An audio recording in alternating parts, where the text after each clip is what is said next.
በአክሱም ሙስሊሞች ላይ የተላለፈው ውሳኔ እጅግ በጣም ያሳዝናል። በትናንትናው ዕለት እንግዲህ በአክሱም ከተማ ቀን ሙሉ በዝግ በተካሄደውና ከፍተኛ ማስፈራሪያ የታጀበው ስብሰባ መካሄዱን የዓይን እማኞች እየገለጹ ይገኛሉ። ስብሰባው በጸጥታ ቢሮ የተጠራ ቢሆንም በዋናነት የመሩት የርዕሰ አባድረት ዋግምት አክሱም ጽዮን አስተዳዳሪ የነበሩ ሰዎች ናቸው። እንግዲህ ከመንግስት ወገን ምክትል ከንቲባ አበበ፣ የጸጥታ ምክትል ኃላፊ ቴዎድሮስ፣ የከተማው ፖሊስ አዛዥ ኮማንደር ተስፋዬ መገኘታቸው እየተነገረ ቢሆንም በስብሰባ ዋና ዓላማ የአክሱም ከተማ ውሳኔ ውጭ አካል አንድ የእምነት ተቋም መሆኑን ለማሳየት በሙስሊሙ ማህበረሰብ በፍርሃትና በጭንቀት ውስጥ ሆኖ ስለ መብቱ እንዳይጠይቅ ለማድረግ ያለመ እንደነበረ እየተገለጸ ይገኛል። በስብሰባ ላይ የቀረበው ሰነድ በከተማው የእስልምና እምነት እንቅስቃሴ በእጅጉ የሚገድቡ ነጥቦችን የያዘ ነው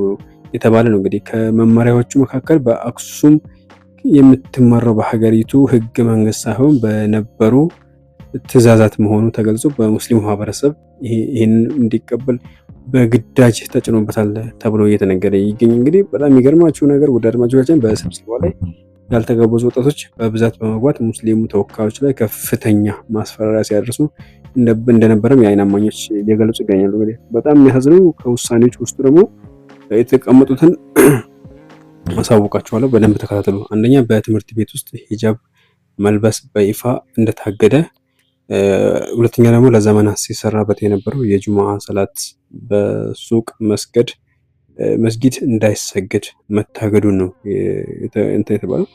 ሶስተኛ ደግሞ በከተማዋ በኪራይ ቤቶች ላይ የሚገኙ መስጊዶች በሙሉ እንዲዘጉም ታዟል ነው የተባለው። እንግዲህ አራተኛ ደግሞ የአዛን ጥሪ በድምፅ ማጉያ በስፒከር መጠቀም ፍጹም የተከለከለ ነው የተባለው። ይሄ በጣም ያሳፍራል። እንግዲህ አንድ ሀገር ውስጥ እየኖሩ እንዲህ መበዳደል ምን እንደሚባል አይዶን ነው። ብቻ በጣም የሚያሳዝነው። ሌላው በጣም ከሁሉም የሚያስከፋው አስክሬን ይዞ ወደ መቃብር በሚሄድበት ወቅት በአስፋልት መንገድ መጠቀም ተከልክሎ በአማራጭ መንገድ እንዲዞሩ ታዟል ነው እየተባለ ያለው። ይሄ ምን እንደሚባል እንጃ። ሰው ሆኖ ከዚች ምድር ላይ የማይሞት የለም፣ ዘላለም ነዋሪ ማንም ሰው የለም። ግን እያንዳንዳችን እንሄዳለን። በዚህ ደረጃ እንዲህ ክፋት ማሰብ በጣም ኢስላሚክ ፎቢያ የሚባለው ይሄ ነው ማለት ነው። እና በጣም የሚገርማችሁ ነገር የስብሰባው አመራር አካላት እነዚህን አፋኝ ውሳኔዎችን የያዘውን ሰነድ ለሙስሊም ተወካዮች የሰጡት ሲሆን ተወካዮቹ እንግዲህ ሰነዱን ተወያይተንበት እንፈርም ዘንድ ኮፒ ይሰጠን የሚል ጥያቄ ቢያቀርቡም ግን አመራሮቹ ለሚዲያና ለሌሎች ወገኖች ታስተላልፋላችሁ የሚል ሰነዱን እንደከለከሏቸው እንግዲህ በትናንትናው ዕለት ታውቋል። ይልቁንም እንግዲህ ዛሬ ማለት ነው ሚያዝያ 13 ቀን በማህበረሰቡ ተወካዮች ማህተባቸውን ይዞ በመቅረብ በግዳጅ እንዲፈርሙ ትዕዛዝ ሰጥቷቸዋል ተብሏል። እንግዲህ በመሆኑ እንግዲህ ሁኔታው በአክሱም ሙስሊሞች ህይወትና ደህንነት አደገኛ ደረጃ ላይ የደረሰ በመሆኑ በመላው ኢትዮጵያ ሙስሊም እና በዓለም አቀፍ ሰብአዊ መብት ተሟጋቾች በትኩረት እንዲሰጡ ጥሪ ቀርበዋል ማለት ነው። ይሄ በጣም በጣም የሚያሳዝንም የሚያሳፍርም ተግባር ነው። አንድ ሀገር ላይ እየተኖረ አንዱ ላይ እንደዚህ ረግጦ እንትን ማለት በጣም ነው የሚያሳፍረው የሚያሳዝነው። ሰው እንዴት በትምህርት ቤት ሂጃብ መልበስ ይከለከላል? ጁማ መስገድ አትችልም እንዴት ይባላል?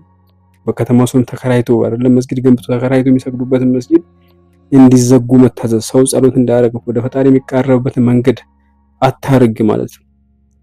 እንግዲህ አክሱም ማለት በጣም ብዙ ነገር ያለበት ሀገር ነው ይባላል።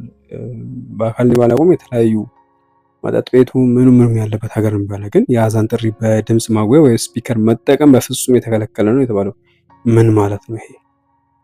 እና በተለይ መጅሊሶች በዚህ ጉዳይ ላይ ሲሪየስ የሆነ እርምጃ መውሰድ እንዳለባቸው ነው የሚሰማኝ። እስኪ በዚህ ጉዳይ ሀሳብ አስተያየታችሁን ጻፉ።